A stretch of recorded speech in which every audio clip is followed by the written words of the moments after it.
Bonjour les élèves, nous poursuivons aujourd'hui la correction du même exercice. Dans cette vidéo, nous allons voir comment répondre correctement à la question suivante. Décrivez l'évolution de la concentration des antigènes HBV et celle des anticorps anti-HBV dans le sang de la personne malade après contamination. Pour répondre à cette question, nous allons appliquer la méthodologie de description d'un graphique. Premièrement, il faut identifier la grandeur étudiée. Ici, il s'agit de l'évolution de la concentration des antigènes HBV et des anticorps anti-HBV dans le sang. Deuxièmement, il faut faire attention aux axes du graphique. L'axe vertical représente la concentration des antigènes HBV et la concentration des anticorps anti-HBV.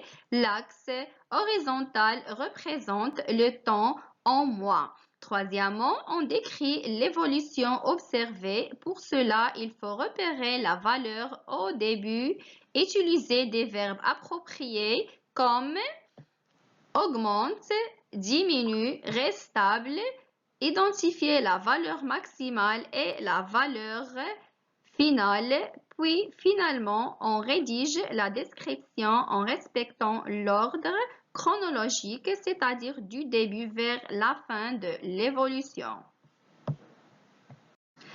Appliquons maintenant la méthodologie de description aux antigènes HBV. D'après le graphique de la contamination jusqu'au 3e mois, on observe une augmentation progressive de la concentration des antigènes HBV jusqu'à atteindre une valeur maximale.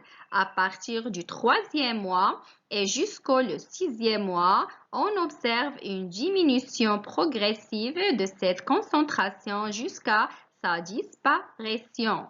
La réponse modèle donc sera la concentration des antigènes HBV augmente progressivement jusqu'au 3e mois où il atteint une valeur maximale, puis elle diminue progressivement jusqu'à disparaître vers le 6e mois. Appliquons maintenant la même méthodologie de description aux anticorps anti-HBV. D'après le graphique, on observe que il y a l'absence des anticorps anti-HBV depuis la contamination jusqu'au 2e mois. La contamination, yani al-adwa. À partir du 2e mois, commencent les anticorps à augmenter progressivement jusqu'à atteindre une valeur maximale vers le 5e mois. Après ce 5e mois, la concentration des anticorps commence à diminuer légèrement. Donc, la réponse modèle est donc la concentration des anticorps anti-HBV est nulle depuis la contamination jusqu'au 2e mois. Ensuite, il augmente progressivement jusqu'à 5e mois où elle atteint une valeur maximale, puis elle diminue légèrement. Il nous reste encore quelques questions de cet exercice.